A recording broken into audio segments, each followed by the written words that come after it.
पश्चिम बंगाल विधानसभा चुनाव से ठीक पहले कोलकाता में आईपैक के दफ्तर और इसके मुखिया प्रतीक जैन के घर पर ईडी की छापेमारी पर राजनीतिक घमासान छिड़ा हुआ है, जैसा कि तस्वीरों में भी दिखाई दे रहा है। बंगाल में पिछले 24 घंटे में सियासी पारा बहुत ज्यादा हाई है।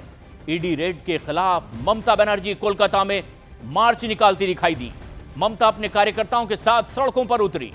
कल ईडी की रेड के बाद कोलकाता में अचानक सियासत गरमा चुकी है और कोलकाता में ईडी की रेड को लेकर के दिल्ली में सियासी घमासान दिखाई देने लगा है।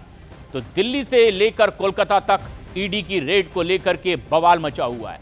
दिल्ली में प्रदर्शन कर रहे टीएमसी के 8 सांसदों को पुलिस उठाकर थाने ले गई। होम मिनिस्ट्री के बाहर धरने पर बैठे टीएमसी सांसदों को हिरासत में ले लिया गया। इस मामले में बीजेपी भी अब हमलावर है। बीजेपी सीएम ममता से कड़े सवाल भी पूछ रही है और सवाल यह कि ईडी अपनी कार्रवाई कर रही है, प्रतीक के ठिकानों पर छापेमारी, तो ममता को आखिर इसमें दिक्कत क्या? और ये तस्वीरें जिससे पता चलता है कोलकाता से लेकर दिल्ली का हाल, किस तरीके से ईडी की रेड पर मचा हुआ है बवाल। सुबह सुबह दिल्ली में ही प्रदर्शन हो रहा था।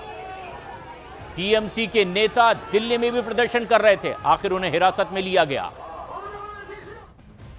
कोलकाता में कल ईडी की रेड को लेकर के बहुत बड़ी खबर इस वक्त की। ईडी सूत्रों के मुताबिक डीजीपी ने ईडी के 3 अधिकारियों से कहा कि पंचनामा में कुछ भी रिकॉर्ड मत करें और यह दिखाएं कि कुछ भी बरामद यानी कि रिकवरी नहीं हुई है। अगर ऐसा नहीं किया तो ईडी अधिकारियों को गिरफ्तार कर लेंगे। ईडी के अधिकारियों का कहना है कि उस समय 3 ईडी अधिकारी वहां मौजूद थे, जबकि दूसरी तरफ दर्जनों पुलिस अधिकारियों और सीएम को दी गई जेड सिक्योरिटी की टीम भी मौजूद थी। ईडी के सूत्रों के मुताबिक अधिकारियों को डराने और धमकाने की कोशिश कोलकाता में हुई है, दबाव बनाने की वो रिकॉर्ड पर कुछ भी ना लिखें और रिपोर्ट में अब असली बात लिखने से भी ईडी अधिकारियों को रोका गया है कोलकाता में। इसके अलावा कोलकाता पुलिस और सीएम के स्टाफ ने भी उन्हें परेशान किया, डराने की कोशिश की है। सूत्रों के हवाले से एक बड़ी खबर आ रही है। ईडी सूत्रों के हवाले से बताया कि ममता बनर्जी ने मौके पर मौजूद प्रतीक जैन का फोन अपने हाथ में ले लिया और उसे अपने पास रख लिया। आईपैक पर रेड हुई, लेकिन बीजेपी अब ममता बनर्जी पर हमलावर है। बीजेपी नेता रविशंकर प्रसाद का आरोप है कि ममता बनर्जी ने ईडी के अधिकारी को धमकाया है। ईडी की रेड का नाम ममता बनर्जी के घर पर थी तब वो और ना टीएमसी के दफ्तर पर थी।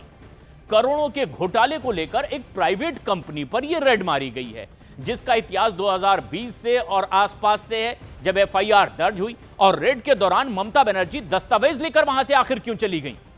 ममता बनर्जी का आचरण असंवैधानिक है, शर्मनाक है और बीजेपी का आरोप है कि लोकतांत्रिक मर्यादाओं को ममता बनर्जी ने ऐसा करके तार-तार किया। बीजेपी ने सवाल भी पूछे कि ममता बनर्जी को जांच से आखिर घबराहट क्यों है।